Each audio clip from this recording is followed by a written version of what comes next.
Let's talk now about what's happening on the other side of the world, quite literally, New Zealand, where Jacinda Ardern has been, people are saying she's now trapped in her zero COVID policy. She closed the borders very early on in the pandemic and has been hailed as one of the great successes of COVID, with so few deaths in the country, able to lock down at a moment's notice and keep people safe from COVID. However, as the rest of the world has seen their vaccination rollouts and seen wave after wave, Jacinda Ardern has had to return to yet another lockdown across the country, a last-minute lockdown after cases were found in the country of the very infectious Delta variant. So is she now trapped in that policy? Well, forever? Let's talk about this with Matthew Lesh, who's head of research at the Adam Smith Institute. Good morning to you.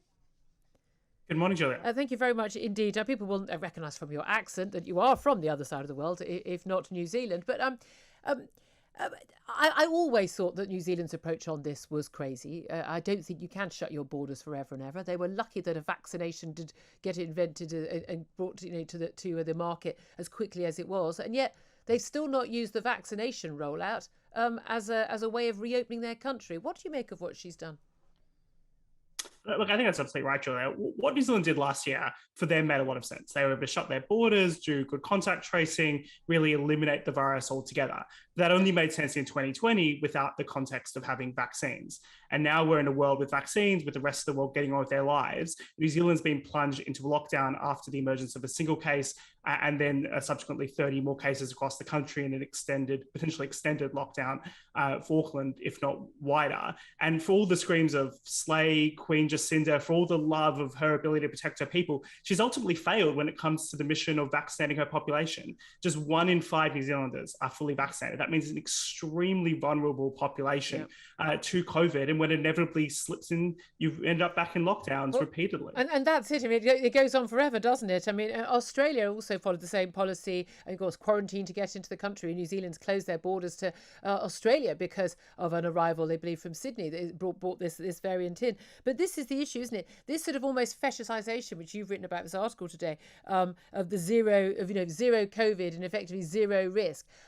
Doesn't come with zero risk, of course, because there are massive repercussions for the economy, and particularly for New Zealand, where a huge part of the New Zealand economy as a result of tourism and international trade. And yet, of course, that's just off the cards. And who's going to be planning a trip to New Zealand in the next few years, not knowing whether they'd be able to ever get there or whether there'd be a lockdown? We've already seen Amazon closing down their plans to film major big series, Lord of the Rings, because of their concerns that they just simply won't be able to keep the filming going.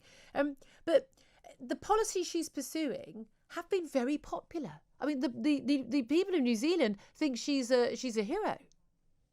I think that's right. So just last week, Jacinda announced that even more extreme than Australia would be maintaining an elimination policy into the next stages of the pandemic, which means even as people are vaccinated, even if they could get 70 or 80% of people vaccinated, they still do not want a single case of COVID. And as you've said, the only way to achieve that is extremely closed borders and these vicious 2-week quarantine periods in very limited numbers, as well as lockdowns whenever you spot a case on top of that. So it's not a sustainable strategy whatsoever. I think the problem New Zealand faces, though, is that it looked good. It looks sustainable. They haven't had a lockdown in a very long period of time.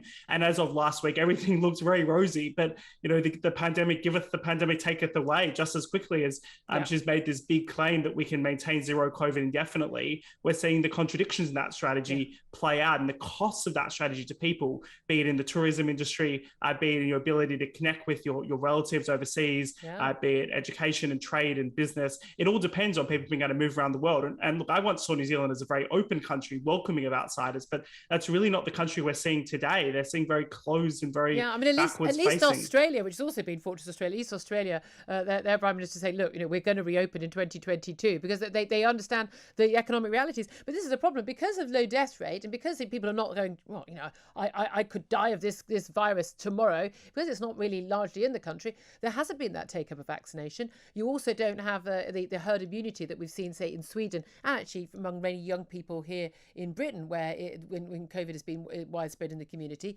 And so actually, as and when they do ever, if decide to reopen, we will be seeing even with the entire population vaccinated, we will be seeing deaths. And it doesn't appear to me that either Jacinda Ardern or indeed the New Zealand people are willing to accept any deaths from COVID. Yeah, I think this is the precise issue. It's in a sense the issue Australia is facing as well, which is literally the Prime Minister announced in Australia, Scott Morrison, that vaccinations, it's not a race, there's no hurry to do it. And then they've ended up with sweeping national lockdowns because they didn't accelerate the process. These aren't poor countries. They can afford to buy the vaccines. They just chose to take the cheap option. They chose not to speed up the vaccination. They chose not to do it very quickly. Yeah. And Jacinda Ardern, in a great ironic twist, can say, well, we're meeting our vaccine targets, because she set her vaccine targets pathetically low and slow. And as a result of that, you're right, they have an extremely vulnerable population, and they have to effectively change their mindset. Australia first, because we're particularly in Sydney and New South Wales, you've got these huge, for Australian standards, outbreaks with 500-600 cases every day. You can't really suppress that, particularly in the context of the Delta variant, back down to zero. So you have to accept the fact that even with a vaccinated population, not everyone's going to choose to get vaccinated. Yeah. That's their choice. Everyone should get vaccinated, but not everyone will. And if people refuse to protect themselves, we shouldn't be locking down in their benefit. I think genuinely in 10 years' time, we'll still be talking about New Zealand going into lockdowns. I just don't think they've got to grips with this at all. Matthew Lesh, Head of Research at the Adam Smith Institute, thank you so much for joining us. 9:49 is the time. Up next.